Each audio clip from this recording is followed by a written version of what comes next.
오늘은 이 말씀을 중심으로 사랑 안에 있게 하옵소서, 이런 제목으로 우리 기도의 제목을 삼고, 또 오늘은 2024년도 마지막 금요 기도회로 이렇게 모였습니다. 많은 분들이 모여서 같이 기도하게 된 것 참 감사합니다. 우리 한 번 더 성경 읽읍시다. 읽습니다. 시작. 내가 그리스도를 본받는 자 된 것 같이 너희는 나를 본받는 자가 되라. 사도 바울의 서신인 것을 우리가 다 알고 있습니다. 내가 그리스도를 본받는 자 된 것 같이 너희는 나를 본받는 자가 되라, 이렇게 말하는 것을 보면서 우리는 뭔가 좀 어색해서 좀 쭈삣쭈삣하고, 이게 좀 이게 내가 주님을 본받으라고 하는 건 모르겠는데, 나를 본받으라고 하는 것은 참 조심스러운 것인데, 이거 참 이런 말을 해야 되나 말아야 되나 하는 이런 어색함이 아니고 아주 당당한 사도의 모습을 봅니다. 우리가 사도 바울이 분명히 탁월한 사람인 것은 압니다만, 성경 곳곳에서 그는 자신의 한계도 솔직하게 말한 사람이 아닙니까? 나는 하나님을 사랑하지만 동시에 죄를 사랑하는 마음도 있다. 내 안에 하나님의 의를 사랑하는 마음이 있는 것처럼 죄악을 사랑하는 마음도 있다. 오호라, 나는 곤고한 사람이다. 누가 나를 이 음침한 사망의 골짜기에서 건져내겠느냐, 이렇게 말하면서 하나님 앞에 한 실존으로 여전히 부족한 인간인 것을 숨기지 않지 않습니까?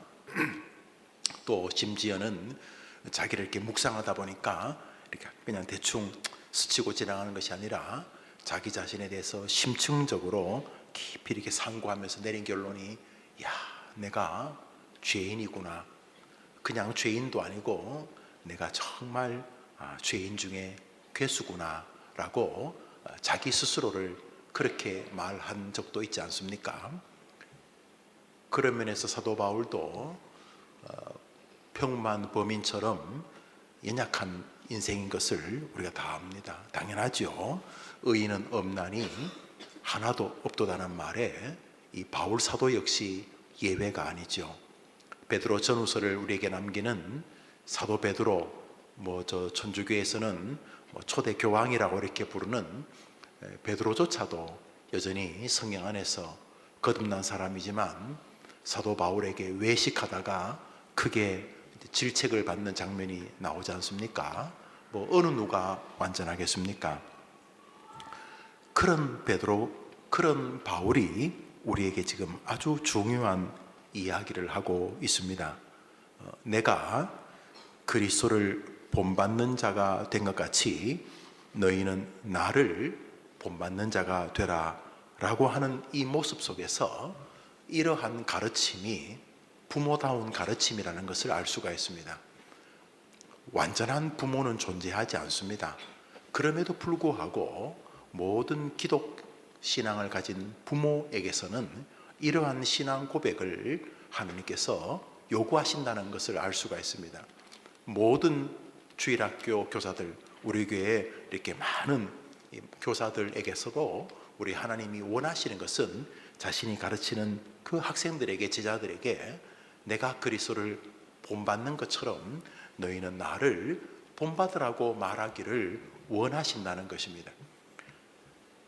우리는 바울을 아주 존귀하게 여겨줄 수 있습니다. 그러나 죄와 의를 명백하게 보시는 하나님께서 사도 바울이 이렇게 말할 때에 교만하지 않겠는가, 이렇게 우리 생각할 수 있습니다만, 오늘 본문 속에서 이것이 교만이라면 이 성경을 우리에게 기록하실 리가 없다는 것을 알면 우리는 이 삶이 우리 주님이 우리에게 요청하는 삶이라는 것을 알 수가 있습니다. 그런 면에서 내가 그리스도를 본받는다는 말은 완벽하게 본받는 뜻이 아니라 내 삶의 방향과 삶의 태도, 인생의 어떤 그 경향성이 그리스도를 본받는 쪽에 있는 것처럼 너희는 내가 그러하는 것을 같이 가자라는 의미로서 완전한 사람만이 이렇게 말하는 것이 아니라 우리 모두가 이렇게 고백하면서 우리의 다음 세대들을 양육하기 원하시는 것을 알 수가 있는 것입니다. 우리 저본문은 굉장히 큰 말씀이고, 저 말씀 안에는 우리의 지난 삶을 정확히 바라보고, 그리고 다가올 2025년을 또 정확히 기대해야 될 우리의 신앙적 됨됨이에 대한 고백적 이렇게 마음이 저 안에 담겨 있어야 하는 것이죠. 우리 한 번 더 본문을 읽읍시다. 시작.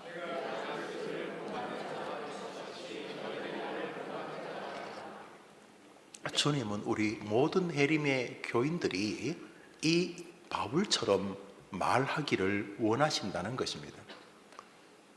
나는 너무 부족해서 내가 지금 이러고 있는 게 합당한 건지 모르겠다가 아니라, 내가 오늘도 넘어지고 엎어진다 할지라도 내가 계속 그리스도를 본받으려고 하는 것처럼, 완벽한 종결이 아니고 내가 그리스도를 본받으면서 살아가려고 하는 것처럼, 너도 나를 본받으라는 말은 그리스도를 본받으려고 하는 삶에 동행하자, 이런 뜻이 되는 것이죠.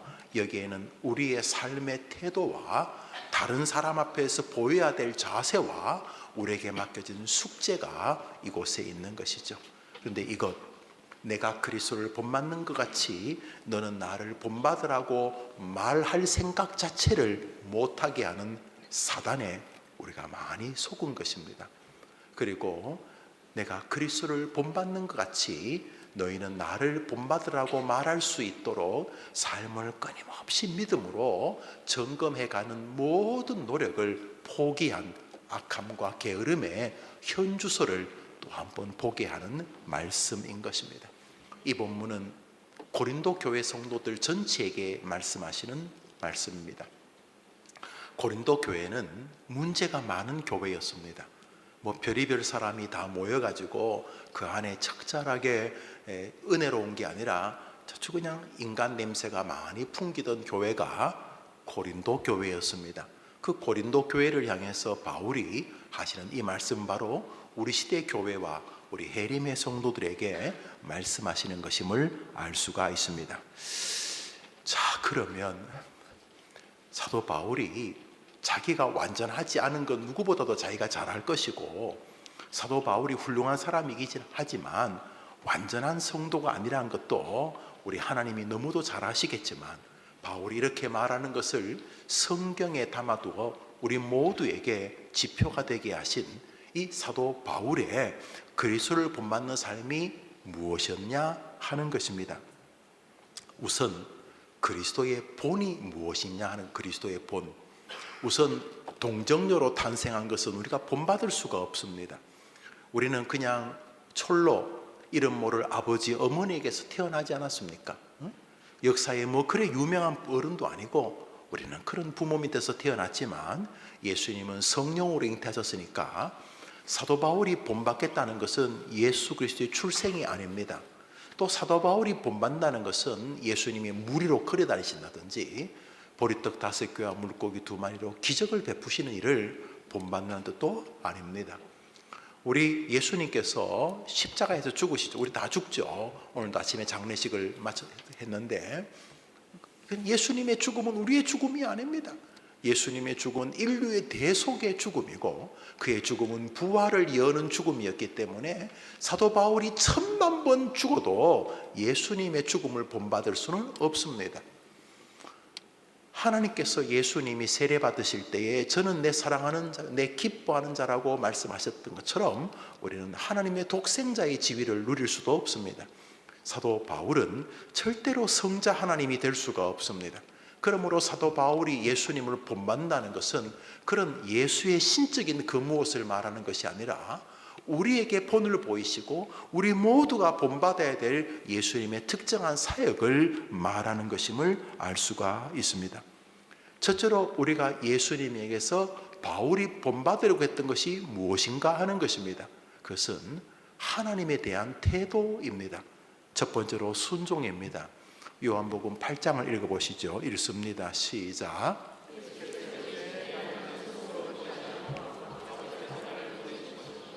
예수님은 성부, 성자, 성령, 삼위 하나님 가운데 한 분이지만 예수님은 입을 열 때마다 어떠한 순간에서도 하나님과 맞먹으려고 하지 않으셨습니다. 어떠한 순간에서도 하나님을 높이려고 합니다. 자신이 대속의 죽음을 택하고 이 땅에 오셨지만은 그것은 하나님의 뜻이라고 말하므로 모든 구원 사역이 전능한 야훼 아버지 하나님께 있다는 것을 말하고 그분의 전능성을 높였습니다. 사도 바울이 본받으려고 한다는 것이 무엇입니까? 예수 그리스도의 하나님 아버지를 높이시는 태도와 순종입니다. 이 하나님을 향한 예수님의 순종의 자세, 경배의 자세는 오셔서, 그러니까 인간의 몸으로 오는 것부터 순종 아닙니까? 내가 뜻한 게 아니고 아버지가 뜻하신 거다. 자신이 오는 것부터 십자가에 죽는 순간까지 예수 그리스도가 하셨던 일은 하나님을 높이는 일이었습니다. 한번 따라합시다. 내가 그리스도의 하나님을 높이시는 것을 본받으려고 하는 것 같이 너희는 나를 본받으라. 예수님은 자기 오심이 하나님의 뜻에 의해서 말하므로 자신의 모든 구원의 사역이 하나님 전능자의 결정이었다고 말하므로 그분을 높입니다. 예수님이 십자가 달리기 전에 마지막 기도하는 장면입니다. 성경 말씀 누가복음을 읽습니다. 시작.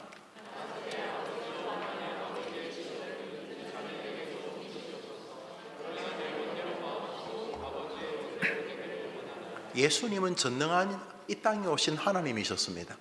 그럼에도 불구하고 예수님은 이렇게 말씀하셨습니다. 아버지, 할 수만 있으면 내가 인류에 대속한 죄를 다 덮어서는, 저는 죄라고는 알지 못하는 존재지만 할 수만 있다면 다른 방법이 없겠습니까?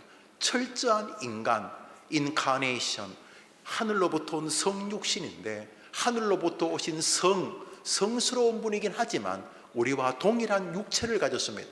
예수님이 이 땅에서 슬픔, 배신, 배고픔, 아픔, 피곤을 다 겪으셨습니다. 왜냐하면 그분은 완전한 인간의 대표가 되기 위해서 완전한 인간이 되셔야 하기 때문입니다. 여기 완전한 인간이라면 퍼펙트 퍼슨이 아니라 우리와 같은 피지컬하고 우리와 같은 마인드를 가진, 우리와 동일한 뜻이란, 동일한, 우리도 엄마의 뱃속에서 잉태되고 태어난 것처럼 예수님도 기꺼이 한 여인의 그 몸속에서 잉태되심을 기꺼이 수납하셨습니다. 왜요? 첫 아담, 그가 망친 것을 해결하기 위한 두 번째 아담이 되기 위함이셨습니다.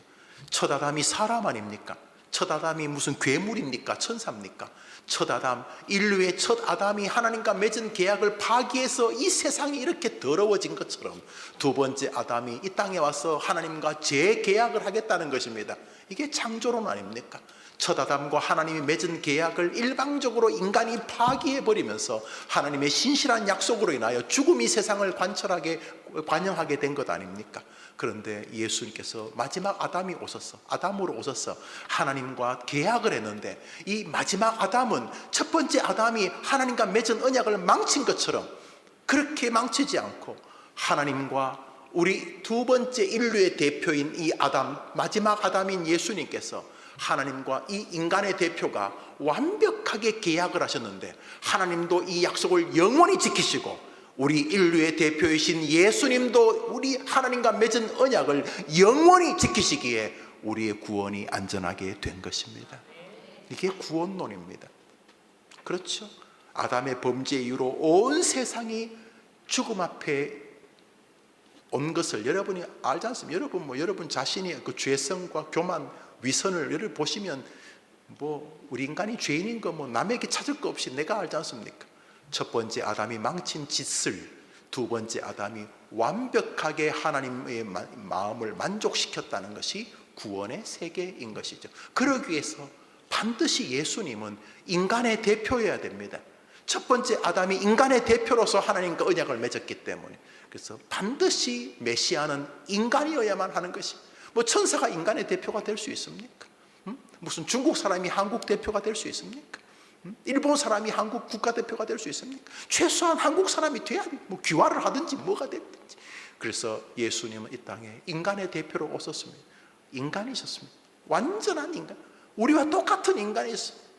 그 인간 예수가 마지막 십자가 앞에서 신성과 인성의 충돌을 겪습니다.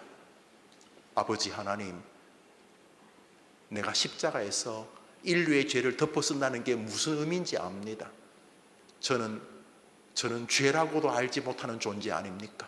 삼위일체 하나님, 성부, 성자, 성령이 한 번도 서로를 대척하거나 배척한 적이 없지 않습니까?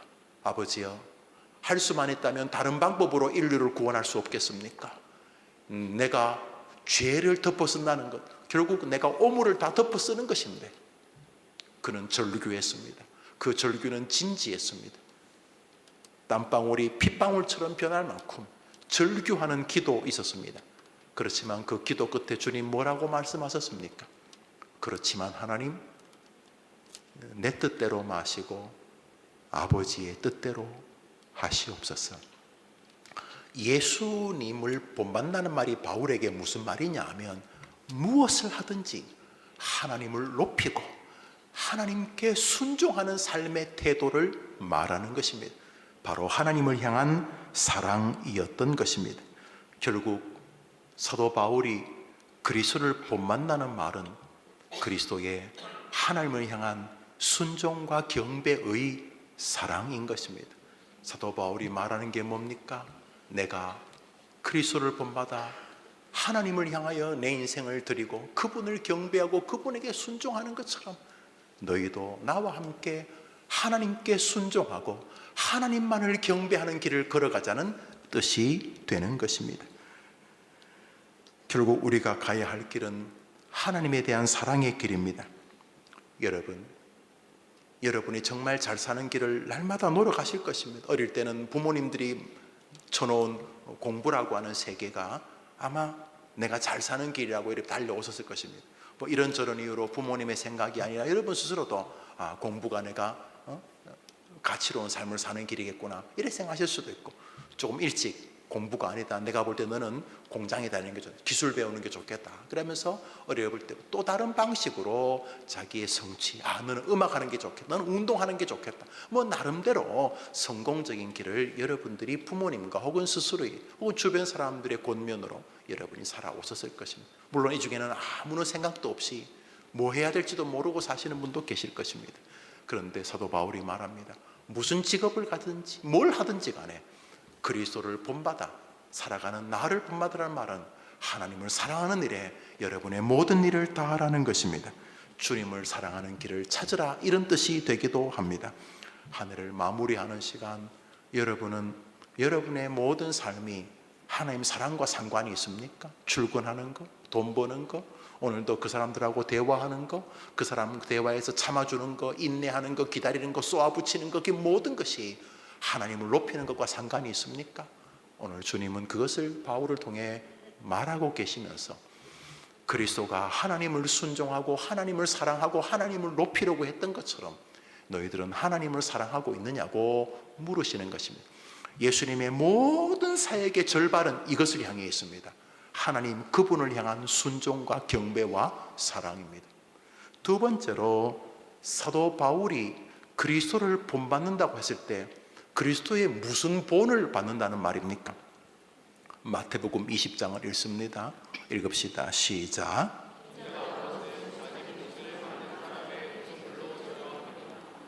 하나님의 말씀을 순종해서 예수님이 오셨는데 왜 오셨다고요? 뭐 때문에 오셨다고요? 그러니까 누구를 위해 오셨다는 겁니까? 사람을 건지려고 오셨다는 개돼지가 아니고 무슨 북극곰을 살립시다 그런 게 아니고, 천사들을 위해서도 아니고 자기 자신을 위해서도 아니고, 인자, the son of man, 여러분이 더라는 정관사가 그냥 인자가 사람의 아들이 아니고 더라는 말은 유일한 한 사람, 구약에서 계속 온다고 했던 보라 처녀가 잉태하여 아들을 낳을 것인데 그는 하나님이다. 그는 우리와 함께하는 하나님이다. 그는 살아있는 임마누엘, 우리와 함께하는 하나님이다. 한 아기가 태어날 때 그 아이는 전능자 기묘자, 그 아이는 하나님이라고 불릴 것이라고 했던 어떤 특정한 한 사람, 다니엘서에 나오는 천사들과 함께 하늘에서 신탁 교제하고 그 천사들을 다 앉혀놓고 명령하시는 그 특별한 사람, 그냥 son of man, 사람의 아들이 아니고 더 특별한, 더 그 특별한 인자, 바로 자기를 말하는 거죠. 신구약이 말하는 그분, 그 인자, 자기를 말하는 거죠. 예수님. 인자가 온 것은 왜 왔다고요? 사람들을 건지기 위해서다. 그 말은 내가 이 땅에 온 것은 너희들을 사랑하기 때문이다, 이 말입니다.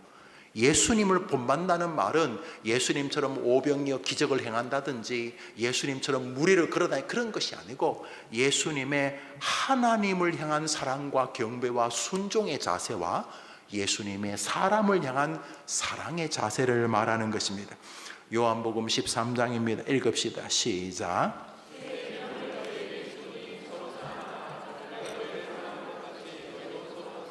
노란 거 읽어볼까요? 시작. 예수님이 우리를 어떻게 하셨다고요? 예수님께서 우리를 사랑하신다고 말씀하셨습니다. 요즘 뭐 좀 사랑도 배신이 많잖아요. 뭐 자기 나 사랑해, 사랑해, 뭐 하늘에 별 따줄까? 오늘 시간 좀 있는데 같이 별 따러 갈까? 뭐 이런 소리 하다가 나중에 원수 되잖아요. 아닌 척하지 말아요. 응? 사랑하는 사람 썼다가 한 몇 년 살면 그 핸드폰에 그 이름이 바뀌어요. 청개구리, 왼수 이렇게. 그런데 예수님 뭐라 그랬어요? 내가 너희를 사랑한 것 같이. 이분의 사랑은 완전한 사랑입니다. 유행가 가사에 그 떡이 되어 있는 그런 사랑이 아니고, 사랑이라는 것이 존재한다면 그 완전한 결정체에 하나님이 우리를 사랑하시는 것입니다. 그리스도를 본받는다는 말은 예수님의 하나님을 향한 자세를 본받는다는 것이고, 예수님의 사람을 향한 자세를 본받는다는 것입니다. 예수님이 하신 모든 일은 이 두 가지를 늘 중심에 서서 이해되도록 우리에게 보이셨습니다. 모든 사역은 하나님 사랑, 사람 사랑에 맞추어져 계셨습니다. 주님은 자신이 하나님을 사랑하듯 인간을 사랑하신다고 말씀하셨습니다. 결국 바울이 자신의 제자들에게 내가 그리스도를 본받는 것 같이 너희는 나를 본받으라는 말은, 하나님을 사랑하려고 몸부림치는 나 바울과 정말 참 답이 안 나오는 저 인간들, 차라리 개를 사랑하는 게 나았다고 싶을 만큼 정말 사랑하면 배신의 칼을 꽂고, 또 사랑하면 뒤에서 또 배신의 침을 뱉는 저 인간들을 그럼에도 불구하고 포기하지 아니하고 사랑하려고 하는 그 바울의 여정, 그것을 너희도 본받아 같이 가자, 이런 이야기입니다. 그래서 바울 그는 나를 본받으라고 할 만큼 이 여정에 진심이었고 몸부림치는 삶이었던 것입니다. 빌립보서 1장을 읽습니다. 시작.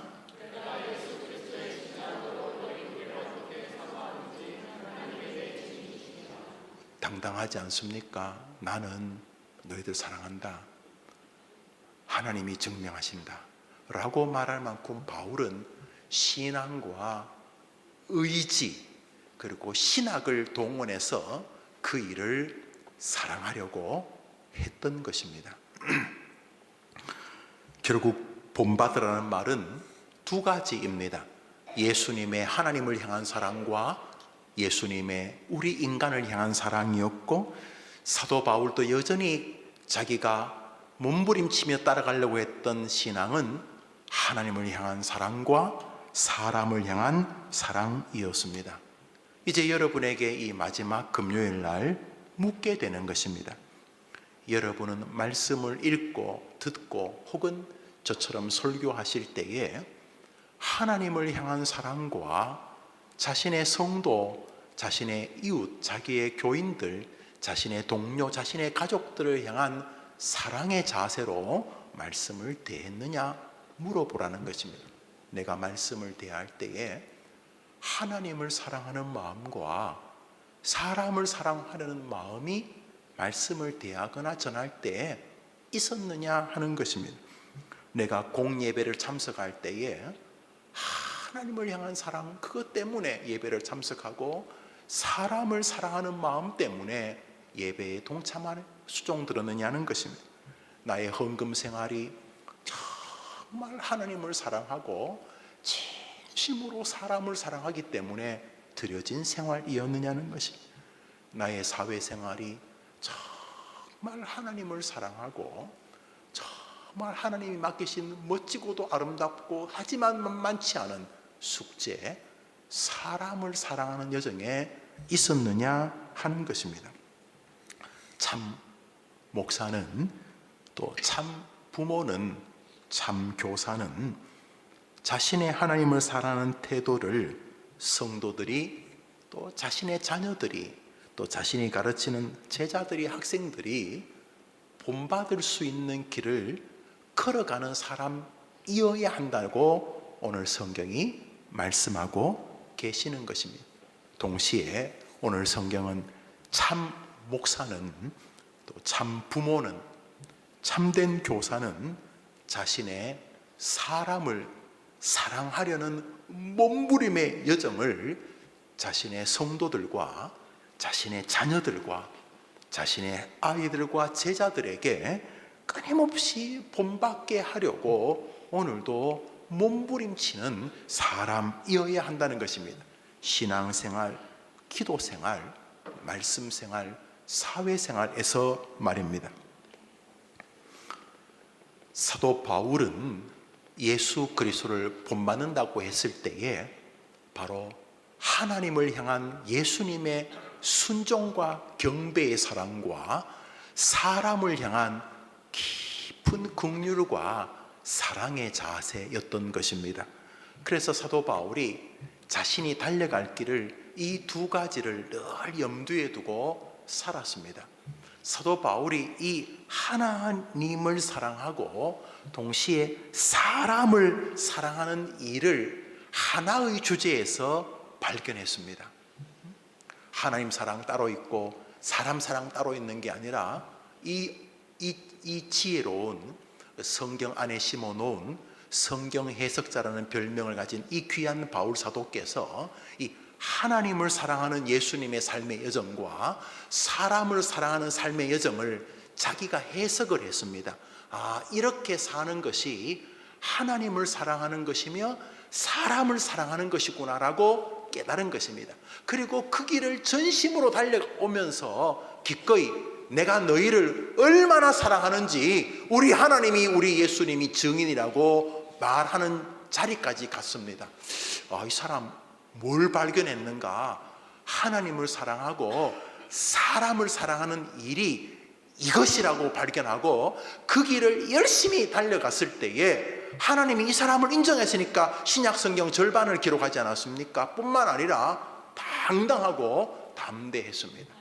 자, 연말이고 또 연초와 붙어 있는데 한 해를 잘 마무리하고 2025년을 정말 하나님 앞에서 의미 있고 가치롭게 사는 길이 사도 바울이 발견한 진리와 깊은 상관이 있습니다. 사도 바울의 인생 여정, 나를 본받으라, 그리스도를 본받는 것처럼 나를 본받으라, 내가 그리스도를 본받는 것처럼 너희는 나를 본받으라고 해서 예수님의 삶과 자신의 삶이 일맥상통한 길을 이 어른이 발견했다는 것이죠, 바울이. 그리고 하나님 그것을 지지해 주셨어요. 자, 그게 뭔가? 사도행전 20장입니다. 시작.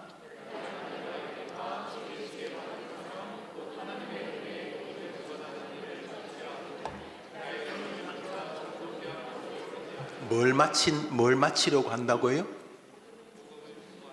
예, 뭘 하면서 살겠다고 했다고요? 예, 나의 달릴 길 주 예수께 받은 삶, 곧 하나님 우리 주 예수 그리스도 그 은혜의 복음을 증거하는 일, 그 일을 마치려 하면은 나의 생명 조금도 귀한 것으로 여기지 않겠다고 말해서 하나님을 사랑하고 사람을 사랑하는 예수님의 사역을 자신이 어떻게 본받을 수 있을까를 발견했다는 거죠. 뭐요? 복음 전파.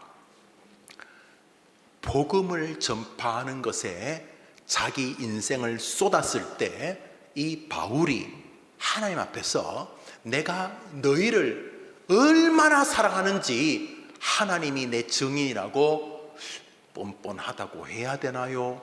확신에 찼다고 해야 되나요? 담대하게 말할 수 있었던 것이죠. 그 사도 바울 이 어른은 복음을 전파하기 위하여 살아가는 삶이 하나님께 순종하고 하나님을 경배하고 하나님을 높이는 삶이며 동시에 사람을 사랑하고 사람을 긍휼히 여기고 하나님께서 인정하시는 사람 사랑의 자세라고 생각했던 것이죠.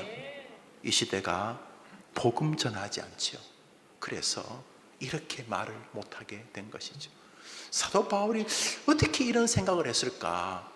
예수님의 행적에서 이 바울이 깨달았던 것입니다. 예수님 이 땅에 하나님을 순종하고 사람을 사랑하기 위해서 하신 일이 있습니다. 아예 자기는 이 일 때문에 왔다고 이렇게, 이 일은 하나님을 경배하고 순종하는 길이고 이 일은 사람을 사랑하는 길이라고 예수님이 생각하셨던 길이죠. 성경 말씀 마가복음 1장입니다. 시작.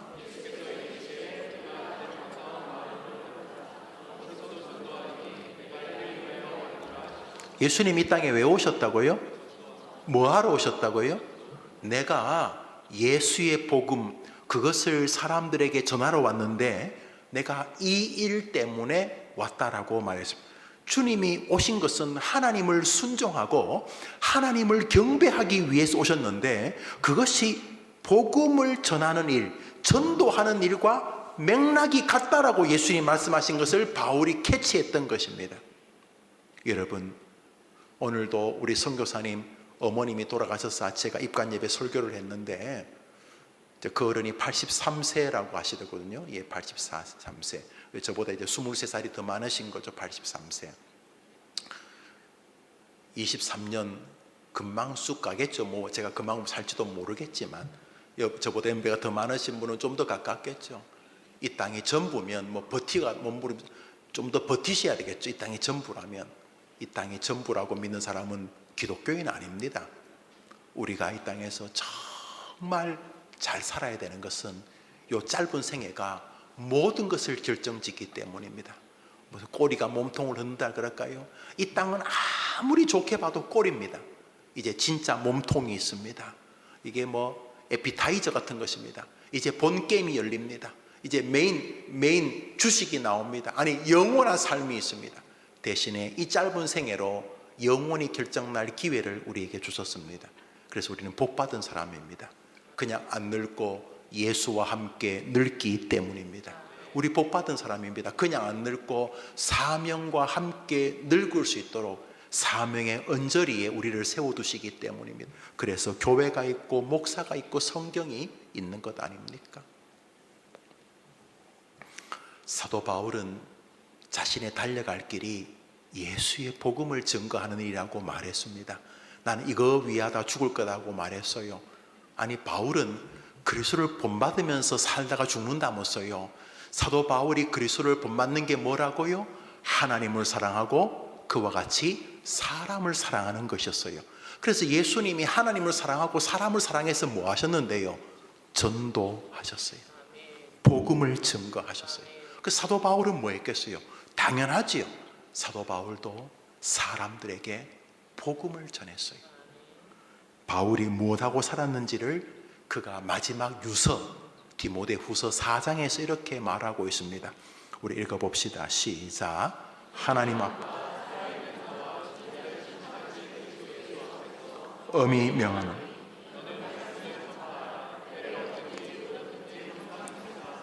너는 모든 일에 신중하여 고난을 받으며 전도자의 일을 하며 내 직무를 다하라.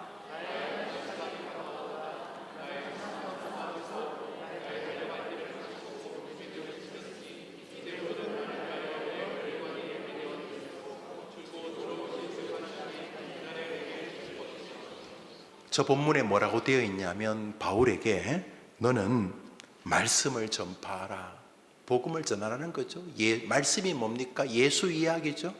뭐 착하게 살라는 말이 없는 건 아니지만 그 착하게 살아서 뭐 하자는 거예요? 예수를 높이자는 거 아닙니까?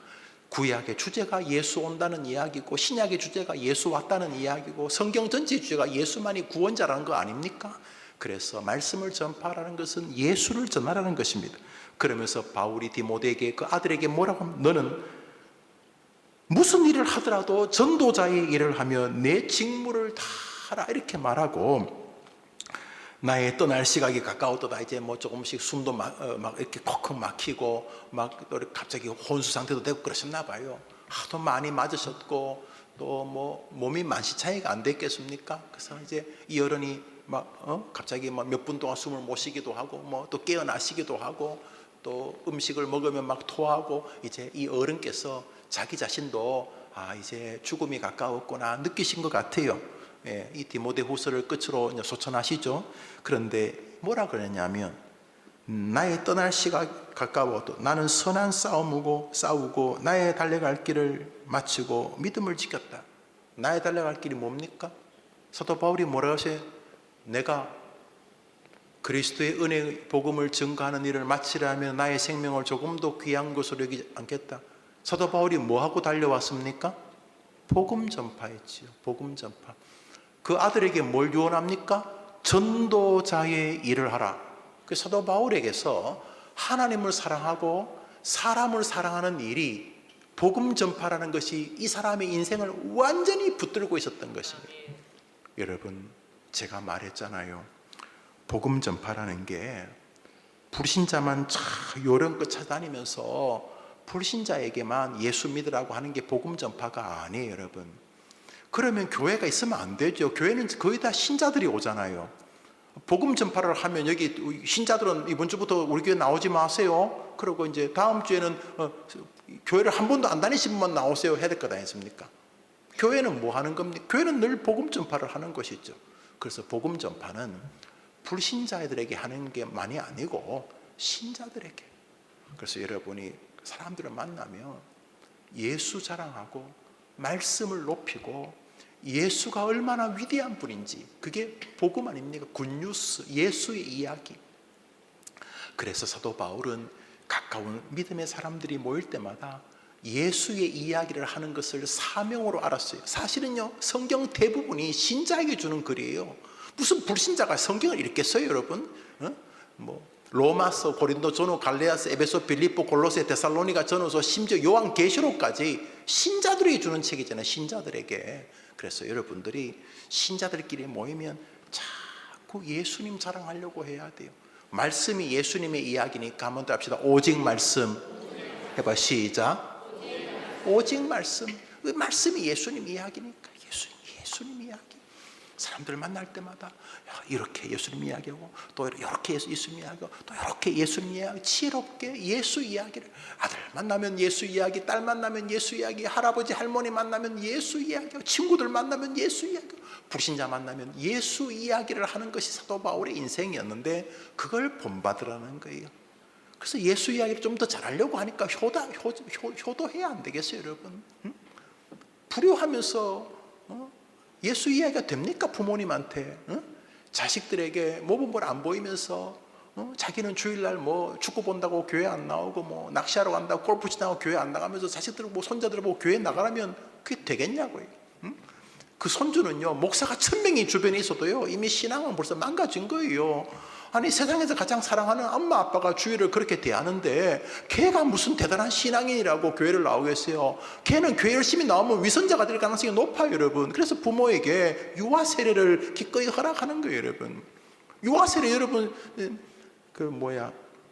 애 말 못하잖아요, 유아 세례, 여러분. 신앙 고백 누가 합니까? 유아 세례 받을 때, 여러분. 엄마 아빠가 하잖아요. 엄마 아빠. 우리 교단은 그걸 인정하는 거예요. 네가 가르쳐라. 네가 신앙을 가르쳐라. 내가 인정해 줄게. 그게 유아 세례 아닙니까? 그래서 애 때문에 주일을 소중히 하는 거예요. 헌금도요, 애들 때문에도 하는 거예요. 애들 때문에. 아니에요, 여러분. 그 예수 이야기를 하는 거예요. 예수 이야기를.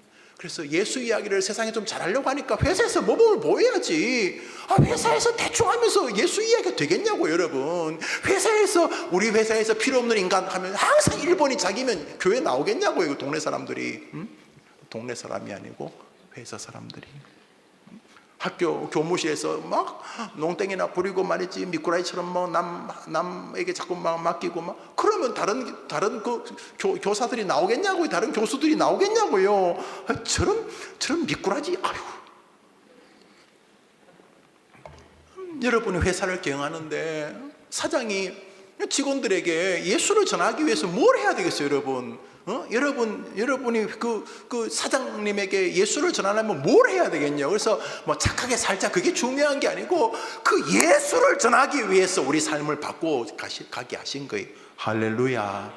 예수를 전하기 위해서 본의 아니게, 뭐 본의 아니면 안 되지만 예수를 전하기 위해서 본의 아니게 모범을 보이는 거예요. 본의 아니게. 본의 아니면 안 되지만 본의해야 되지만, 그래서 자꾸 예수를 전하는 거예요. 예수를 전하면 어떤 사람은 박수 치겠지만 어떤 사람은 사도 바울처럼 돌을 던지잖아요. 그래도 내가 나의 달려갈 길을 다 달렸다고 말하는 거 주님이 인정하잖아요. 이게 왜 뻥이면 이게 디모데후서가 되겠냐고요. 하나님이 이 사람을 인정해 주신 거예요. 사도 바울은 정말 성경 안에 심어놓은 성경 해석자예요. 어디서 그냥 어느 학교 가고 무슨 외국에서 논문 하나 써가지고 뭐 학위 받아오고 이런 사람이 아니고, 이 사람은 정말 신학자예요. 이 사람은 진짜 신학자예요. 성경으로 성경을 푸는 진짜 이 사람은 신학자예요. 이 사람이 복음 전파에 자기 인생을 드리면서 기꺼이 나를 본받으라고 말하고 자기 아들 디모데에게 너는 전도자 일을 하라고 요원하는 게 그냥 해보는 소리가 아니고 그게 참 인생인 것을 깨달았던 것이. 여러분, 시간 얼마 없어요. 젊은이들 20대 30대 40대 금방 가요. 봐요, 금방 60 된다고. 나는 내가 회갑인 게 안 믿어져. 여러분 믿어질지 모르지만 오늘도 노회할 때가 왔고 어떤 그 나이 많은 목사님이 김 목사 아직 60 안 됐지. 내가 됐다 그랬더니 깜짝 놀라시더라고요. 우스갯소리로. 그리고 금방 120살이 될 거예요, 여러분. 120살은 하늘에서 맞겠죠, 생일은? 여러분 20대, 30대, 40대 청년 지금밖에 없어요. 금방 청년 시절 지나가요. 놓치지 마세요. 예수 자랑할 기회를 선용하게 되기를 바랍니다. 좀 있으면 그 직장에서 나가라 그럴 거예요, 여러분. 그러니까 지금 그 직장에서 예수를 전하십시오. 전하기 위해서 여러분이 많은 변화를 가져오셔야 될 거예요. 그죠? 예수를 전해집니까? 그렇게 깍쟁이처럼, 그렇게 모질게, 그렇게 게으르고, 그렇게 다른 사람에게 우호적이지 않고, 그렇게 손해 안 받는데 예수가 갑자기 전해지겠어요? 지금부터 2025년을 맞이하면서 나도 한번 멋진 한 인생을 한번 살아보겠다. 그런 인생의 결심 있게 되기를 바랍니다. 사도 바울의 삶은 복음 전파의 삶이었습니다. 이제 이 바울의 정신에서 예수님의 유언을 다시 재해석해 봅시다. 예수님이 이 땅의 모든 사역을 마치고 부활하신 다음에 승천하시면서 우리에게 유언을 남기셨습니다. 마태복음 마지막 장 마지막 절입니다. 시작.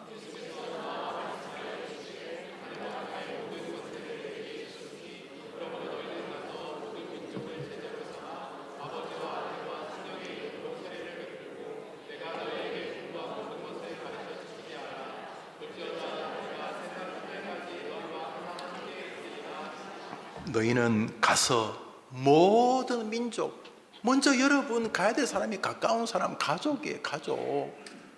가족이라는 게 꼭 혈육 핏줄만이 가족이 아니고 우리가 이 땅에서 만나게 한 사람이 다 주 안에서 가족 아닙니까? 여러분 뭐 지구상에서 여러분 몇 명이나 만나겠어요? 멀리 있는 사람 말고 가까이 있는 사람, 여러분 부모, 형제, 뭐 이웃, 사돈, 팔촌, 옆집이 뒷집 이런 사람이 다 가족이고, 특별히 기독교 안에서 만난 이 교회도 공동체도 한 가족이라 그러잖아요. 여러분이 가서 모든 민족에게 예수의 이야기, 예수. 저 제자를 삼으라는 게 지제자 삼으라는 게 아니고 예수의 제자를 삼으라는 거예요. 예수님이 유언이 뭐요? 온 천하 다니면서 복음을 증거하라는 말이에요. 할렐루야. 이것을 마가는 마지막 장에서 훨씬 더 좁혀서 아주 키포인트만, 엑기스만 우리에게 남깁니다. 오늘 마지막 성경 구절로 마가복음 읽읍시다. 시작.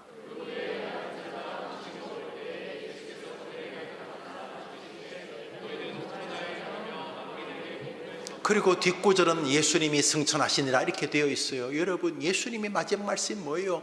너희는 온 천하에 다니며 만민에게 뭐 하라고요? 사랑하는 여러분, 그래서 복음 전파의 삶을 살린 것이 우리 인생을 바꾸는 거예요. 여러분, 목사가 설교를 하잖아요. 설교가 뭐예요? 복음 전파죠. 김 목사 설교가 뭡니까? 다 예수 이야기 아닙니까? 김 목사 설교가 뭡니까? 다 성경 이야기 아닙니까? 그렇지요. 그래서 어떻게 해요? 여러분들에게 들을만하게 설교해야 안 되겠습니까? 노력하고 준비하죠. 그래서 설교도 준비하잖아요. 여러분들도 복음을 전파하기 위해서 좀 준비해야 안 되겠습니까, 여러분? 그냥 가서 전해요? 여러분도 목사가 아무런 준비 없이 설교할 수 없는 것처럼 여러분도 아이들 앞에 복음을 전파하기 위해서 아이들 신혼 부부들 애기 낳기 전에 우리가 이 아이들 어떻게 복음을 전파할까 서로 계획도 짜고, 그래서 우리가 아기가 태어나면 우리 성질 나더라도 애 앞에서는 우리 하지 맙시다 막 그러면서 작전도 짜고, 여보 우리가 이제 혼자 있을 때는 주변 사람들 집에 초청도 못 했는데 우리 결혼했으니까 당신 예수하면 친구도 초청하고 예수민 친구도 나도 초청하고 우리 시부모 초청하고 해서 우리 집을 복음 전파의 전진 기지로 만들어 봅시다. 또 우리가 돈을 모아서 뭐 집도 사고 해야 되지만 일부분은 우리가 복음 전파에 씁시다. 이러면서 작전을 짜야 안 되겠어요? 여보 오늘 출근하는데 여러분 여보 오늘 출근할 때 그 김 부장 김 과장 그 동기에게 복음을 전하기 위해서 이번에는 이런 작전을 좀 펼칩시다. 이러면서 서로 작전을 짜야 안 되겠어요? 작전 그러니까 좀 뭐 그렇습니까? 저도 설교 준비할 때 작전을 짜잖아요. 작전을 그냥 하겠어요 여러분?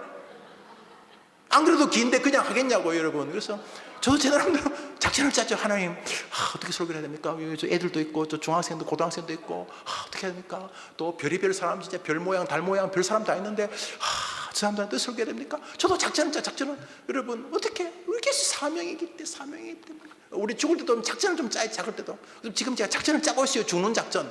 해림 요양시설을 좀 지으려고 하는 게 뭐예요? 다 이게 작전을 짜는 거예요. 작전을 짜는 거. 작전 그러니까 별로 안 좋은 말 같은데 좋은 말이에요. 좋은 말. 자, 플랜 하자. 작전하자. 플랜을 짜네요. 플랜을. 그래서 더 복음을 전가하려고. 그러면 주님 이렇게 약속하셨어요. 내가 세상 끝날까지 너와 항상 함께 있으리라. 그럼 되는 거지 뭐. 그 물주가 옆에 있으면 되는 거예요. 물주가 옆에 있으면. 물주가 옆에 있으면 되는 거 아니에요? 이제 우리 노예분들 계시면 이제 주로 제가 밥을 사요. 근데 제가 안 살 때가 있어요. 한한계 방성일 목사님 나보다 5살 많거든요.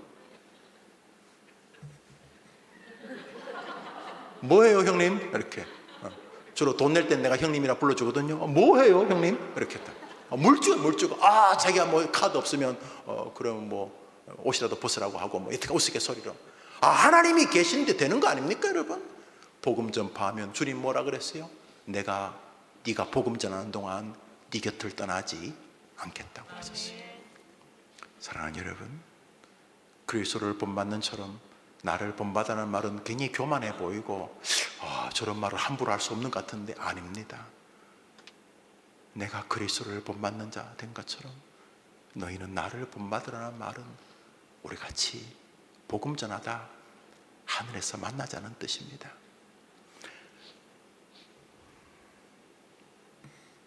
한번 더 합시다. Only one 프로젝트. only는 오직 원. 내년에는 1년 내내 한 사람만 전도합니다. 한 사람만 팬다고 합시다. 마음으로. 오직 내년에는 여러분이 연초에 한 사람을 기억하시고 1월과 2월 어느 즈음에 한 사람을 마음에 가지세요. 물론 가까운 사람이 친척. 그리고 그 한 사람을 교회에 서너 번 모시고 올 수 있도록 교회가 몇 가지 일을 할 거예요. 이런저런 이유로 여러분도 노력해야 되고. 그래서 내년에는 뭐 10명도 좋고 100명도 너무 좋지요. 그래서 내년에는 only one 프로젝트, 오직 한 사람. 내년에는 우리 영아부부터 우리 그 요양원에 계시는 어르신들까지 우리 해림 성도라면 한 사람, only one, 그 한 사람을 마음에 품고 그분을 뭐 연초에 예수 믿게 하시면 좋지만 우리 11월, 12월까지 계속 기도하자 그러면 그 사람 놓고 기도하고, 그래서 나중에 막 그 사람이 막 머릿속에서 막 꽉 차도록 그 사람 위해 기도하고, 또 무슨 그 사람 초청 뭐 무슨 뭐 우물박이든지 뭐 걷기든지 여튼간에 그 사람을 초청할 수 있는 일은 우리가 교회 열심히 합니다. 그래서 only one, 오직 한 사람. 내년에는 오직 한 사람. 물론 그 사람 때문에 주변 사람이 더 올 수 있는 것도 못지만, 오면 더 좋지만 그게 아니어도 only one. 여러분이 하도 울고 불고 몸부림치니까 그 한 사람이 가게 한번 가줄게 라고 할 수밖에 없을 만큼 내년에는 only one 프로젝트를 하려고 그래요. 벌써 안 할 사람 느낌이 오네요. 그러지만 저도 한 분 마음에 품고 있어요. only one. 내가 내년에는 그 한 사람을 놓고 계속 기도하고, 설령 날 위해 기도 못해도 내가 그 사람 놓고 늘 기도하고, 그 사람 앞에 자꾸 내가 나타나고, 또 어떻게든 밥도 먹고, 뭐 아직 예수님 안 믿는 분이실 가능성이 높지만, 그리고 어떻게 교회에서 뭘 하면 이렇게 그분을 한번 초청하려고 몸부림치고 할 거예요. 그래서 1년에 서너 번 충분히 그 정도 뭐 한번 내가 가보죠, 뭐 이렇게 할 수 있어서, 교회는 여러분이 마음에 품고 있는 only one, 그 사람을 도우려고 할 거예요. 그래서 우리는 내년 한 해 하나님을 사랑하고 사람을 사랑하는 일을 한 사람을 마음에 품으면서 진행해 보려고 합니다. 내년에 가장 큰 주제는 해림 가족 only one 프로젝트입니다. only one. 한 사람이 천하보다 귀하다는 말씀 그대로 마음에 품고, 그 한 사람을 놓고 1년 내내 그 사람을 초청할 수 있는 방법들을 모색하고, 식사자를 초청하고, 또 원하면 제가 한번 또 초청하면 제가 밥 먹으러 갈게요. 그래서 only one 프로젝트, 어떻게든지 그 한 사람을 어떻게든지 교제해서 그 한 사람을 가슴에 품으면서 여러분이 주님을 기쁘시게 하는 한 해가 되기를 간절히 바라는 것입니다. 말씀을 맺으면서, 내가 그리스도를 본받는 자 된 것 같이 너희는 나를 본받으라는 사도 바울의 말은 예수님의 하나님 사랑의 자세를 본받는다는 것이고, 그 순종의 자세를 본받는다는 것이고, 예수님의 사람을 향한 사랑, 내가 인자 온 것은 많은 사람들을 사랑하고 내가 너희를 사랑한 것 같이 너희도 사랑하라고 하시면서 우리를 직접 사랑하신다고 말씀하신 하나님 사랑, 인간 사랑의 그 마음을 본받는 것이고, 바울의 인생도 하나님 사랑, 사람 사랑을 향해서인데 이 두 개가 하나로 만났다는 것이죠. 어디서 만났다는 거죠? 어디서 만났다는 거죠? 복음 전파. 여러분이 복음을 전파하겠다는 마음으로 인생을 바꾸기 전까지 너희는 나를 본받으라는 말을 못하실 겁니다.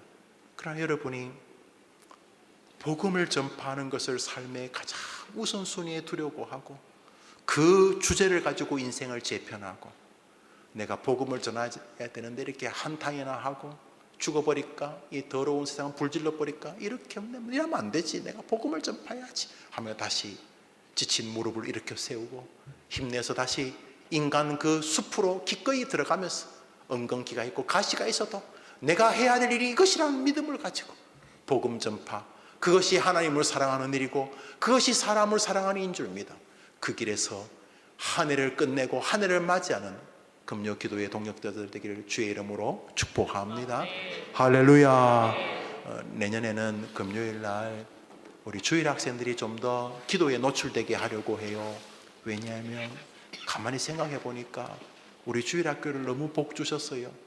주변 교회들을 보니까 자꾸 그런 생각이 들고 감사하고 또 죄송하고, 그래서 내년에는 우리 주일 학생들과 부모들이 이렇게 나와도 많이 나오는 거라고 생각을 해요. 그러나 조금 더 기도해야 될 분들이 분명히 있어 보여. 이 목사 마음에 저 가정은 자기 애하고 좀 더 기도하면 좋겠는데, 뭐 집에서 하겠지만 또 이렇게 함께 모여 기도하라고 하셨으니까, 그래서 내년에는 우리 주일 학생들과 부모들이 조금이라도 기도에 노출되려고 해요. 1월 첫 주에는 아마 아동부에서 그렇게 금요 기도회 다음 주가 되면 잘 준비하는 줄 압니다. 그래서 기도하고 부모들도 기도하고 아이도 기도하고 또 교인들도 그 아이들을 위해 기도해주고, 또 부모들도 학원만 보낸다고 잘 되는 게 아니고 어릴 때부터 이 아이에게 그리스도의 보배로운 은혜와 피 흘림이 있도록 동역하는, 그래서 은혜가 있게 되기를 축복합니다. 뭐 또 광고하겠습니다만, 내년 수요일부터 한 달에 한 2번 정도, 좀 더 신년자가 많으면 많겠지만 내년부터는 수요일 날 우리 가족이 10명 이상 되는 가족 있잖아요. 왜 자기 가족이 이렇게 보통 서너 명인데 부모님도 계시고 또 형제 자매도 있고 또 사돈들도 있고 그러면 한 가족이 10명, 20명 되는 분들이 계시거든요. 이제 그런 가족들이 모여서 가족 특송도 하고 또 기도 제목도 같이 띄워서 기도도 하고 그렇게 하려고 그래요. 그러니까 지금부터 뭐 낳기 시작한다고 해서 1월 달에는 뭐 절대 10명이 안 되니까 여러분들이 한번 신청해 보셔서, 우리 교회 그런 가정이 수십 가정이 된다 그러더라고요. 가족들이 막 10명, 20명씩 되시는 분들, 그래서 서로 기도도 하고 그 가족을 축복해 주고 또 다른 분들도 또 선한 도전도 받고 그렇게 하면 좋겠습니다. 그래서 첫 번째 1월 두째 주가 되겠네요. 첫 번째 수요 특송을 할 사람을 정해줬어요, 여러분. 김영우 목사 가족이거든요. 뭐 박수 칠 건 아니니까 여러분이 고민해 보세요. 그래. 그래서 내년에는 전도하는 일에 지금도 많이 와요. 정말 그 성탄절날 보니까 뭐 예배당이 뭐 곳곳에 다 꽉 차서 너무 고마운데 그건 그거고, 우리 주님 우리에게 그것을 원하시니까 영혼 구원을 가슴에 품고 뭐 꼭 우리 교회 안 나오더라도 예수님을 자꾸 전하는 우리가 되어야 될 줄 믿습니다. 어떻게 하면 목사님 잘 살까요? 복음을 전하십시오. 목사님 행복하고 싶어요? 복음을 전하십시오. 목사님 저 외로워요? 복음을 전하십시오. 목사님 저 길이 안 보여요? 복음을 전하십시오. 목사님 뭘 해야 될지 모르겠어요? 복음을 전하십시오. 그러면 삶이 재편되는 것을 느끼실 것입니다. 복음을 전하십시오. 주님이 기뻐하시는 것을, 주님이 여러분을 보고 웃으시는 것을 여러분의 영혼이 누리실 것입니다. 복음을 전하십시오. 뒤죽박죽된 인생길이 정돈되기 시작할 것입니다. 할렐루야. 우리 기도 제목, 말씀과 관련된 기도 제목을 우선 몇 가지 읽겠습니다. 1. 시작.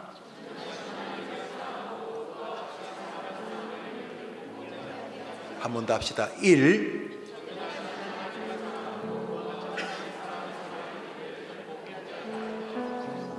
많이 포기하셨죠. 먹고 사느라고, 돈 버는데 바빠가지고, 자식 키우느라 바빠가지고, 세상 원망하느라고, 이 미친 이데올로기에 빠져가지고 원수되고 자기 진영 변호하느라고 거의 정신이 나가버렸죠.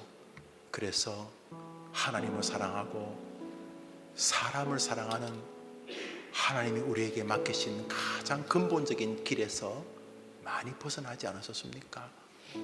끝까지 포기하지 않게 하옵서. 여러분이 그렇게 달려가게 되기를 바랍니다. 2. 시작.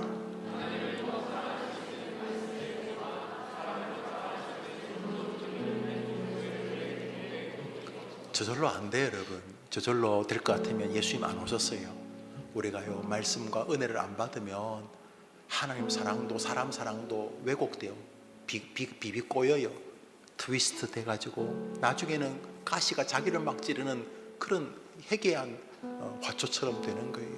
그래서 덜 말씀의 은혜와 도전을 안 받으면 잘해봐야 내가 신하게 돼요. 내가 복음이 아니고 누가 복음이 아니고 내가 복음이 돼가지고 뭐 이상한 기독교에다가 또 뭐 주워들은 책 몇 권에다가 또 뭐 어설프게 마귀가 조롱하는 뭐 교회에 대한 비난, 뭐 목회자에 대한 야유 이런 게 섞여가지고 막 이상한 그 괴물 기독교 교인이 되는 거예요. 그래서 늘 말씀의 은혜가 있어야지 정상적으로 오늘도 하나님을 사랑하고 사람을 사랑하는 자기 자신의 현주소를 보게 되는 거죠. 주여, 주님 부르신 날까지 말씀의 은혜 안에 있도록 성경을 읽게 하시고 좋은 종들을 통해 말씀을 들을 복을 주시옵소서. 이거 기도해야 돼요, 여러분. 3번 시작.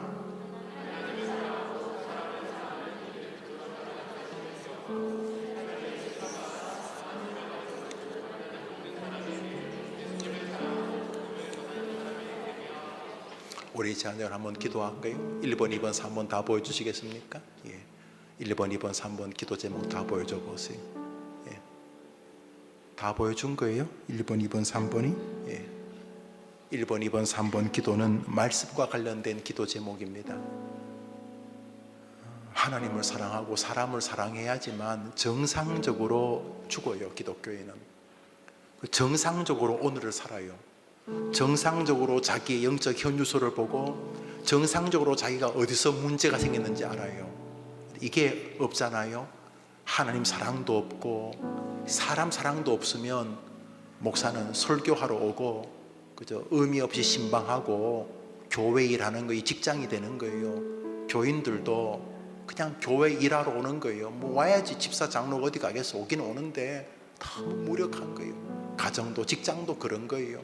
우리는 그래 살지 않았어요. 그렇게 살리지 않았어요. 우리는 하나님을 사랑하고 사람을 사랑하도록 이 땅에 보내심을 받았어요. 이것은 예수를 전할 때 극대화되어지도록 되어 있는 거예요.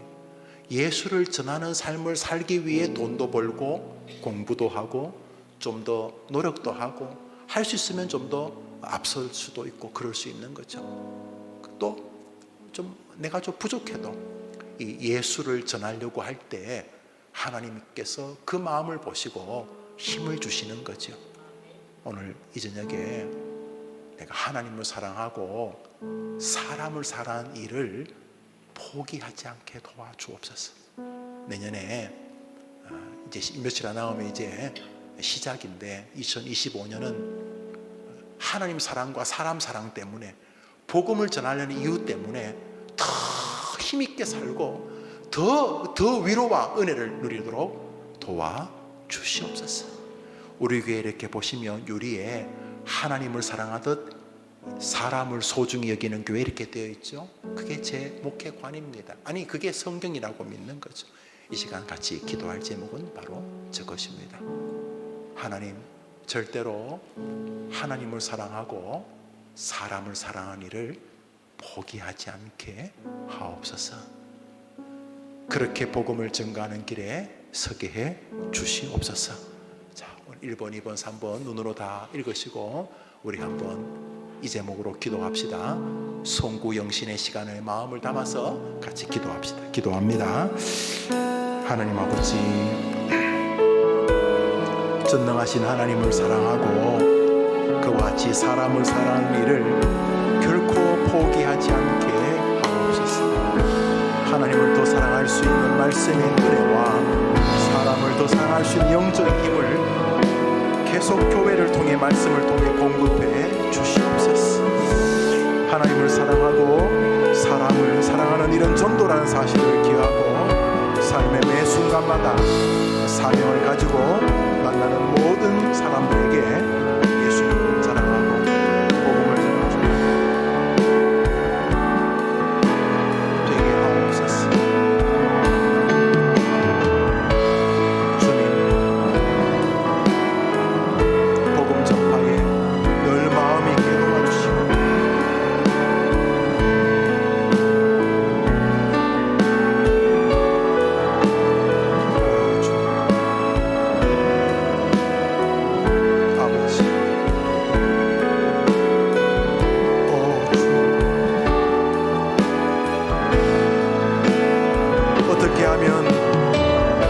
예수님을 전할 수 있을까? 어떻게 하면 예수님을 전해서 하나님을 기쁘시게 할까? 어떻게 하면 예수님 전해서 다른 사람을 복되게 할까? 이 마음을 가지고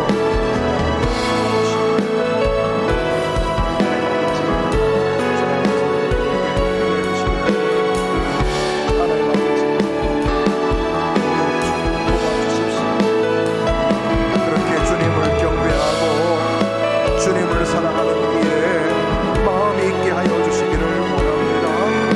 아버지께서 우리 성도들에게 그 은혜 주셔서 그냥 살다가 그냥 교회 다니다가 그냥 늙어가지 말게 하시고 예수의 복음을 전도합니다.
자랑하는 일, 예수를 자랑하는 일 빼고 너무너무 열심히 우리 조국 교회를 구성하시고 예수를 증거하는 마음이 주여 도와주시고 예수를 전하는 오 주여 은혜를 주옵소서. 주여 은혜를 주옵소서. 예수 복음의 그 마음을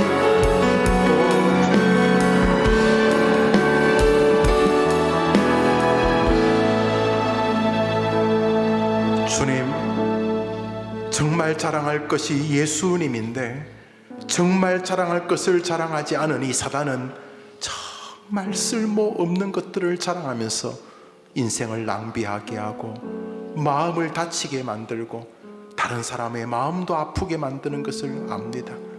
이제 마귀들에게 그만 쏟게 하시고 자랑할 것 예수 그리스도로 되게 하여 주시옵소서. 너희는 내가 그리스도를 본받는 자 된 것 같이 나를 본받으라고 말했던 바울처럼 예수님의 하나님을 향한 사랑과 사람을 향한 사랑, 그래서 내가 전도할 것이고 이것을 위하여 이 땅에 오셨다고 말했던 예수님의 말을 그대로 받아 나의 달려갈 길 곧 예수 그리스도의 복음을 증거하는 일을 마치려 하며 내 생명을 조금도 귀한 것으로 여기지 않겠다고 말하면서 전도의 삶이 하나님을 사랑하는 것이요 진짜 사람을 사랑한 것임을 우리에게 보였던 바울의 말을 기억하면서 하나님 사랑과 사람 사랑, 그것이 복음 전파, 예수 자랑, 예수 이야기, 예수 선포임을 깨닫고 예수를 효과적으로 선포하기 위하여 자신의 삶을 정리하지 않았던 우리를 돌아보는 밤이 되게 하여 주시옵소서. 예수를 전하겠다는 결심이 분명한 선학생들, 예수를 전해냈다는 분명한 확신이 선 교사들, 직장인들, 성도들, 아버지, 엄마가 되게 하여 주시옵시고 예수를 교회 안에서 효과적으로 전하기 위해서 겸손하고 낮아지고 예수님을 세상에 효과적으로 전하기 위해서 지도자가 되고 리더가 되고 그러면서도 겸손해 우리 해림의 권속들이 되게 하여 주시옵소서. 헛된 것 자랑하지 말고 위대하시고 능력이 많으신 우리 예수님을 전하는 우리 모두가 되게 하여 주시옵소서. 그래서 예수를 증거하면서 주님을 경배하고 예수를 전하면서 주님을 높이고 예수를 증거하면서 예수님이 주시는 복을 준비하는 우리 모두가 되게 하여 주시옵소서. 예수님 이름으로 기도합니다. 아멘. 우리 찬송 한잔 합시다. 우리 비준비하신 이 찬송합시다. 우리 힘있게 찬송을 부릅시다. 우리 주를 위대하며 능력이 많으시도다. 정말입니다. 그의 지혜 무궁하며 인자는 영원하도다.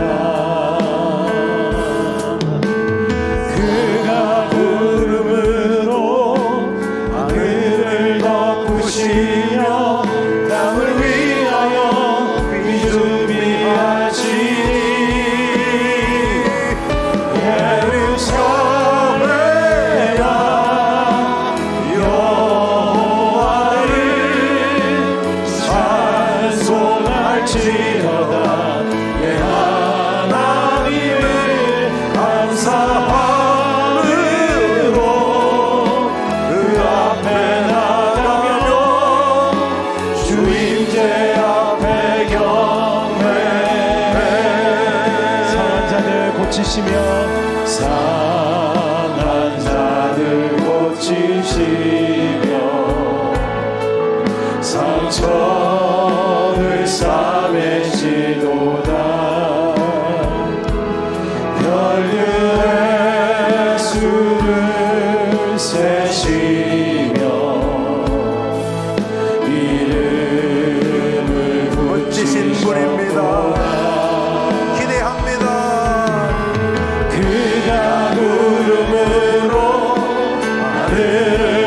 부시며 땅을 위하여 비준비하시니 예림교회여 예림교회여 여호와를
여호와를 찬송할지어다. 내 하나 해림교회야 해림교회야 여호와를 찬송할지어다. 내 하나님을 감사함으로 그 앞에 나가며 주님제 앞에 경배. 자신이 교회라고 믿으면 아멘 해보십시오. 여러분이 주님을 경배하는 길은 예수를 자랑하는 것입니다. 예수님도 전도를 위해 오셨다고 말씀하셨고, 사도 바울도 예수의 복음을 증거하기 위해 자신은 살았다고 말했고, 디모데에게도 너는 때를 얻든지 못 얻든지 예수를 전하는 전도자가 되라고 했는데, 예수를 자랑하는 것 빼고는 다 하는 이 시대 교회는 망하겠죠. 조국 교회나 망하고 있지 않습니까? 제가 30대에 1200만 그랬는데 지금 교회를 가는 사람 숫자가 450만쯤 된대. 3분의 1 토막쯤 된 거네, 그죠? 우리 아이들의 숫자를 볼 때에 이제는 더 참혹해지겠죠.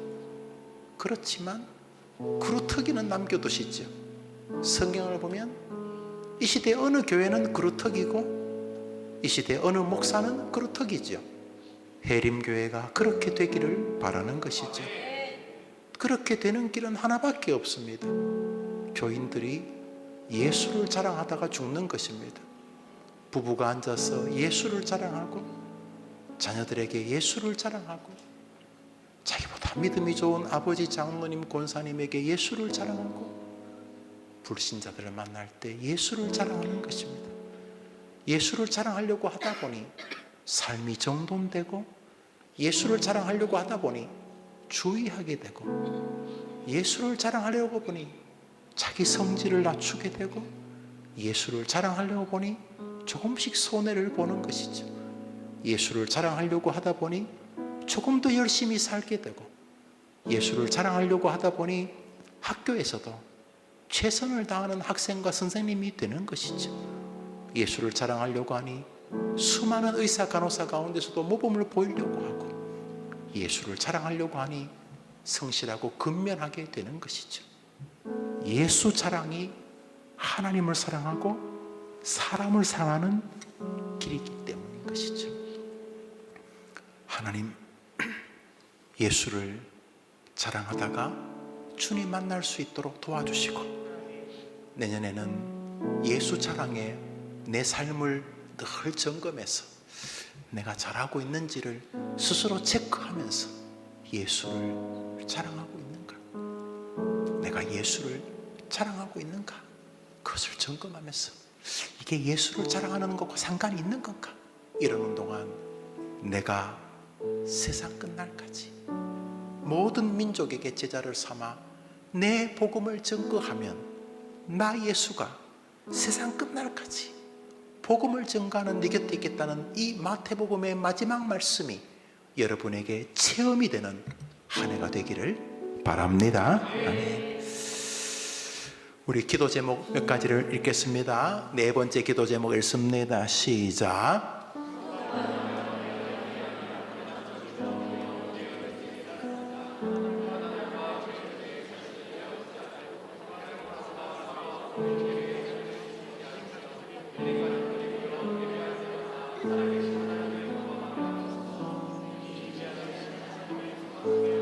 방금 불렀죠? 하나님이 뭔가 부어주시고 더 준비하고 계신 거죠. 우리가 주님을 경배하면 하나님이 폭포수처럼 부어실 줄 믿습니다. 내년을 기대합니다. 내년 이틀 뒤면 내년이지만 하나님께서 은혜를 주실 줄 믿습니다. 우리 기도 제목 7번을 읽겠습니다. 7번 읽습니다. 시작.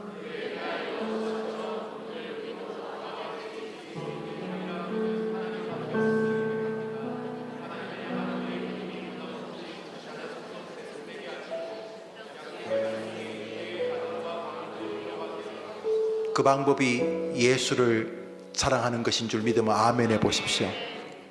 10번째 읽습니다. 10번 읽습니다. 시작.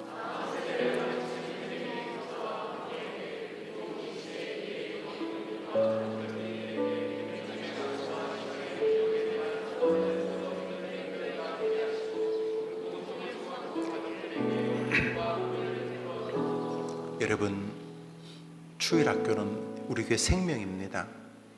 여러분 좀 있으면 다 돌아가실 거지 않습니까?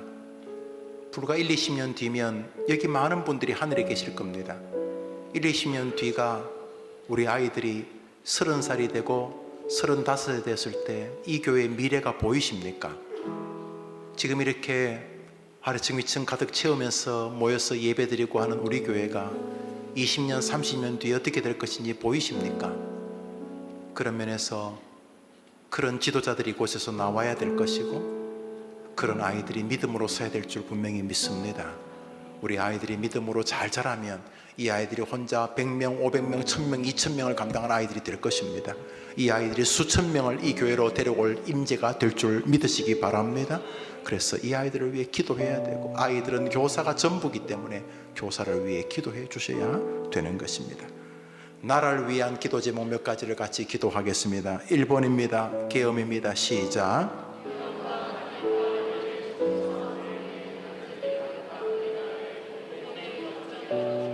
1차적으로 지도력의 공백이기 때문에 우리 나라는 망한 것입니다. 이게 말이 안 되는 일이 벌어지고 있습니다. 지금 이제 국무총리였던 분이 대통령 권한대행이 됐는데 탄핵이 되었다고 합니다. 뭐 정조수 시끄럽긴 합니다만, 이게 이제 진영 싸움이면 안 됩니다.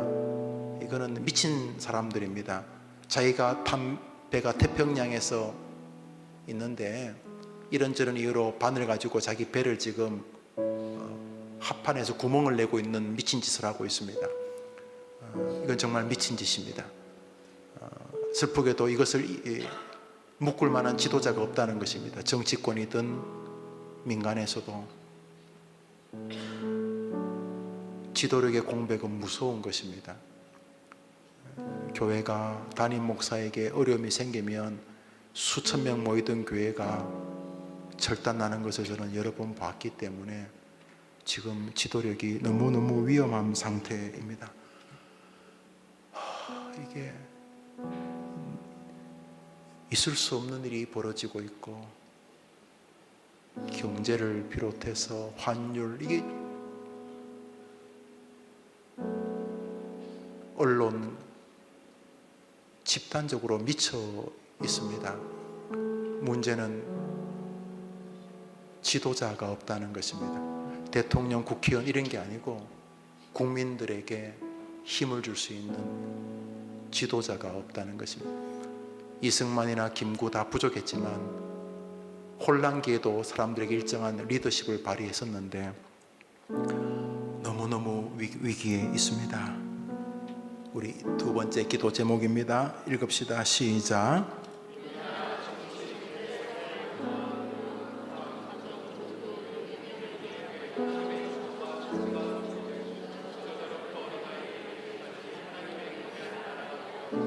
(3번입니다) 시작.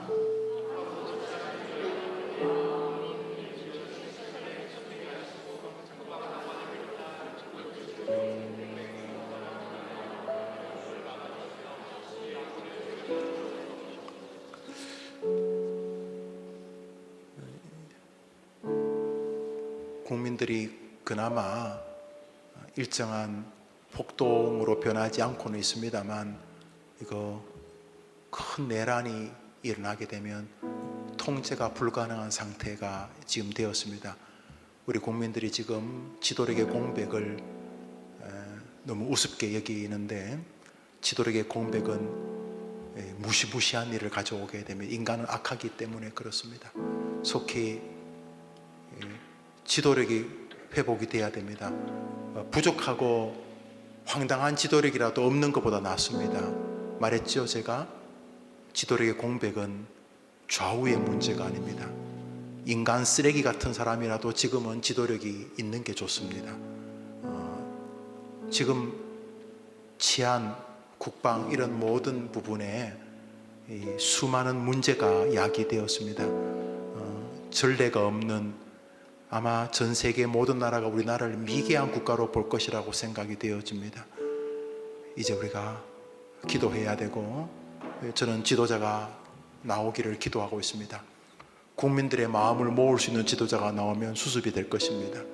국민들의 마음을 모을 수 있는, 정파, 지역을 떠나서 국민들의 마음을 모을 수 있는 애국적이고 나라를 사랑하고 사리가 분별하고 또 아이들에게 존경받을 수 있는 지도자가 나오도록, 지금 제 눈에는 가장 기본적인 애국심과 아이들에게 존경받는 지도자는 보이지 않습니다. 그러니까 지금 우리나라 지도자가 없는 것입니다. 그렇지만 없는 것보다는 있는 게 낫기 때문에 역사적으로 볼 때 하나님께 도와달라고 합니다. 가장 기본적인 애국적이고 아이들에게 존중받는 지도자를 구하는 것이 국민들의 욕심입니까? 이건 욕심이 아니지 않습니까? 정말 나라를 사랑하는 인간이 지도자가 되어야 되지 않습니까? 해림교회를 사랑하는 사람이 목사가 되어야 되는 거 아닙니까? 아닙니까? 아무나 되면 되는 겁니까? 이 나라를 사랑하고 그리고 우리 아이들에게 존중받는 사람이 지도자가 되어야 되는 거죠. 우리 국민들이 다 뭔가 집단 마취에 빠진 것입니다. 하나님께서 우리에게 기도를 요청하셨는데 저는 지도자를 주시기를 기도합니다. 여러분들도 이제 이런 제목으로 같이 기도해 주시기를 바랍니다. 이제 마지막 기도입니다. 우리 12번을 보겠습니다. 12번 보여주십시오. 시작.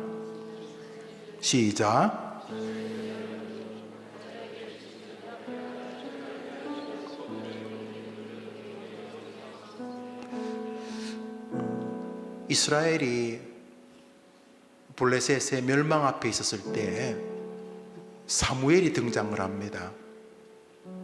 엘리와 홈리와 비느하스 같이 못난이 트리오들이, 그때는 이제 뭐 신정국가니까 목회자, 제사장이 뭐 왕이고 정치인이고 뭐 장군이고 다 했죠. 그때 사무엘이라는 젊은 지도자가 등장을 합니다. 그가 하나님 앞에 회개하고 국민들의 마음을 모았을 때에 하나님께서 우레를 통해서 인간이 생상할 수 없는 방법으로 이스라엘을 건져주셨습니다. 그게 에베네셀 사건입니다. 하나님이 좋은 지도자를 세우셔서 이 민족을 다시 이렇게 세우시도록 우리 같이 기도하기를 바랍니다. 여러분 자신을 위해서 기도합니다. 우리 다 눈을 감고 손을 다 들어볼까요? 한번 더 합시다. 하나님, 나와 가정과 우리 교회와 우리 나라를 지켜 주옵소서. 지도자를 보내 주옵시고 모든 문제가 해결되도록 국민들의 마음을 모으게 해 주옵소서. 우리나라를 도와 주옵소서. 나의 기도를 들어 주옵소서. 우리 주여 외치고 기도합시다. 주여! 하나님 아버지, 강단에 올라오기 전에 다시금 대통령 권한대행 총리께서 탄핵이 되었다는 얘기를 들었습니다. 거의 미친 사람들이 나라를 이끌고 있습니다. 이 비정상적인 사람들이 나라를 이끌고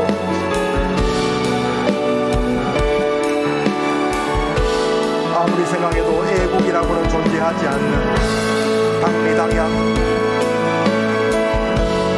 도저히 이해할 수 없는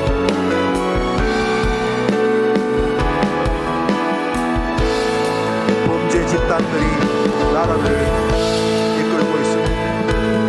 하나님께서 하나의 방식으로 악인들을 정리하시고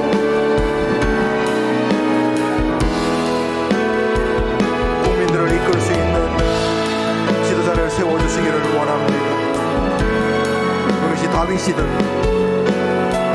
그것이 여호수아이든 이 사무엘이든 하나님이 우리나라를 이끌 만한 지도자를 세워주옵소서. 나라를 사랑하고 아이들과 국민들에게 존경받는 덕이 있고 문제를 정확히 인지하고 파악할 수 있는 지혜가 있고 하나님을 섬기는 좋은 지도자를 보내주시기를 원합니다. 대한민국을 도와주시옵소서. 우리 하나님, 우리나라 대한민국을 도와주시옵소서.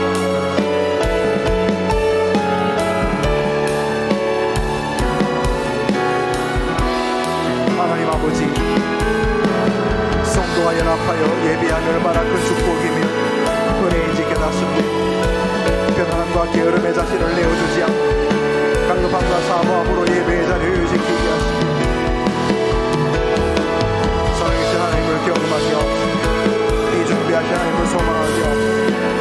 고난과 질병 그리고 가족과 이웃의 고통과 죽음을 통해 우리의 자랑과 전통, 신앙 연수 등이 모래성과 드러나게 하시옵소서. 주 예수보다 더 귀한 것이 없다는 고백이 날마다 해림 성도 안에 새롭게 하옵소서. 그의 날 여호수아처럼 우리도 나와 내 집이 성결을 한번 하나님을 고백하게 하옵소서. 하나님 우리 믿음이 변함없이 성승되게 하시고 약속의 말씀에 우리의 같은 것 아무리 이루어지게 도와주옵소서. 다음 세대를 가르치는 해림의 교사와 부모들에게 미래의 아이들을 믿음으로 살들에게 믿음의 가치를 주옵소서. 기업과 탄핵 권리의 정세를 변화되들이 가득한 우리나라의 복음의 역정이 나게 하옵소서. 정치, 경제, 사회, 문화, 교육, 국가, 가정, 종교 모든 영역에 하나님의 주권과 통치가 섰고 주여 우리나라를 살려주시옵소서.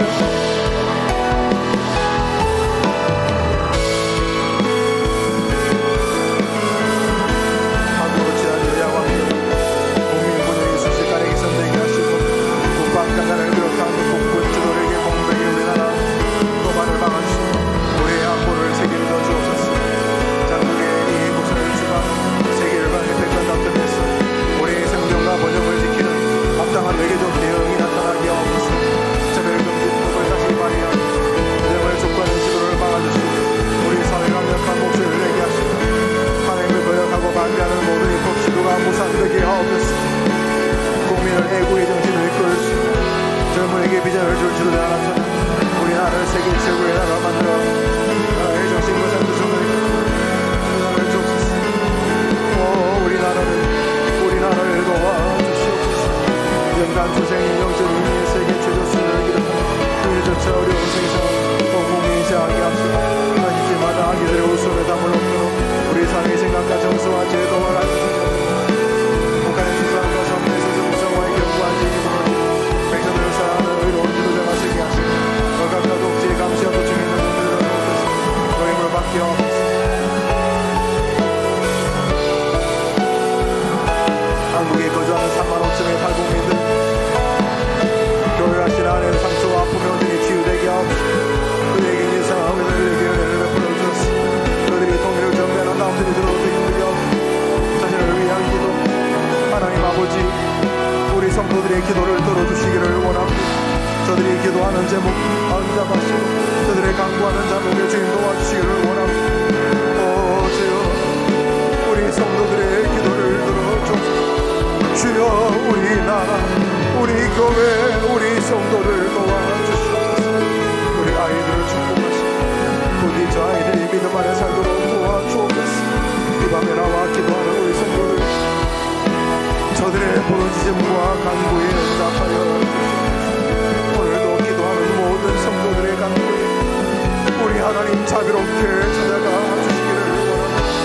주여 이 나라를 도와 주여 이 백성을 도와주시옵소서.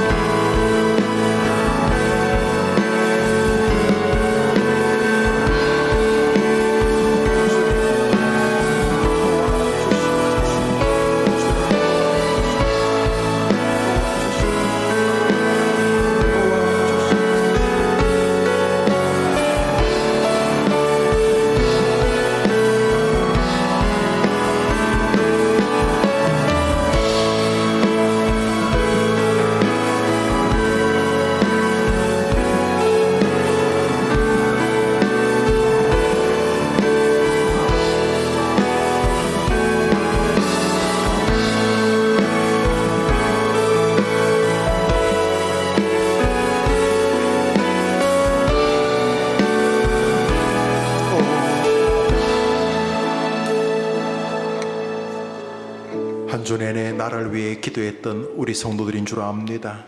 주님, 우리나라를 여기까지 도와주신 것 감사합니다. 그 지긋지긋한 당파 싸움으로 36년간 일본의 밥이 되었고 나라를 잃었는데 다시 그 못된 짓들을 또 하고 있습니다. 절대로 지도자가 되면 안 될 사람들이 너무도 존귀한 자리에 서 있습니다. 하나님 아버지여, 저들을 하나님께서 심판하시고 가장 좋은 방법으로 당신이 기뻐하시는 종들을 세워 주시옵소서. 대한민국의 여호수아 같은 준비된 일꾼을 하나님이 세워 주시기를 원합니다. 요셉처럼 준비된 사람을 세워 주시기를 원합니다. 다윗처럼 하나님과 사람에게 사랑받는 사람을 세워 주시기를 원합니다. 당리, 당약, 지역, 도저히 이해할 수 없는 자기 나라를 좀먹고 있는 악인들을 하나님이 제거하시고 하나님이 기뻐하시는 사람들을 세우셔서 전화 위복을 보게 해 주시옵소서. 세계 12에서 30 안에 있는 경제 강국으로 만들어 주셨습니다. 나라의 모든 힘을 북한과 대치하는 국방비에 수십 년 쏘면서도 이만큼 이 나라가 민주주의 나라가 되게 하신 것은 하나님의 전적인 은혜였고 마음껏 예수를 믿을 수 있는 나라가 된 게 하나님의 사랑이셨습니다. 그러나 전쟁이 끝난 지 불과 100여 년이 안 됐는데 다시 우리가 동쪽 상잔의 비극 앞에 있고 동서 갈등 앞에 있습니다. 철진한 이데올로기 문제가 아직까지도 우리를 괴롭힙니다. 주님, 우리나라를 도와주시기를 원합니다. 입법, 행정, 사법부가 다 좀먹어 있고 다 썩어져 있으니 하나님께서 하나님의 강권적인 방법을 이제 보여주시기를 원합니다. 순식간에 하나님이 결정하시는 것을 목도하도록 우리 하나님, 우리 조국을 불쌍히 여겨 주시옵시고 우리 기도하는 성도들의 간구에 은혜를 내려 주시옵소서. 불과 며칠 전까지 미국 대사와 대통령 권한대행이었던 국무총리가 서로 잘해보자고 한 지 며칠 만에 다시 탄핵이 되어서 세계적으로 나라가 황당한 자리에 처해졌습니다. 주여, 북한이 오판하지 않도록 도와주시고 또 중국도 오판하지 않도록 도와주시고 미국을 비롯한 모든 나라들이 오판하지 않도록 도와주시되 속히 전화 위복의 은혜를 이 조국이 보게 하여 주시옵소서. 아직도 자기가 좋아하는 사람이 대통령이 되거나 대통령 자리를 지켜야 되겠다는 너무도 어리석은 생각에서 벗어나 하나님의 뜻을 기다리게 하여 주시옵시고 국민들로 하여금 지도자의 가치를 인정할 만한 좋은 사람을 하나님이 세워 주시옵소서. 순식간에 사람들이 애국심과 존중과 지혜를 볼 수 있도록 주여 우리에게 은혜를 베풀어 주옵소서. 이 저녁에 각자의 기도 제목을 나라만큼이나 간절하게 했을 우리 성도들의 기도 제목에도 은혜 주시기를 예수님의 이름으로 기도합니다. 아멘. 제가 축도하고 좀 더 기도하실 분들은 자유롭게 기도하시고 돌아가시기를 바랍니다. 구주 예수님 은혜와 하나님 사랑과 성령의 교통하심이 말씀, 하나님을 사랑하고 사람을 사랑하는 일이 진짜 행복한 길임을 깨닫고 그것은 복음 전파에서 만난다는 사실을 마음에 새기면서 사람들에게 예수를 자랑하리라 다짐하고 특별히 자신과 나라를 위해 기도한 모든 성도들과 저들의 기도 제목이 우리 대한민국 위에 영원토록 함께 있을지어다. 아멘.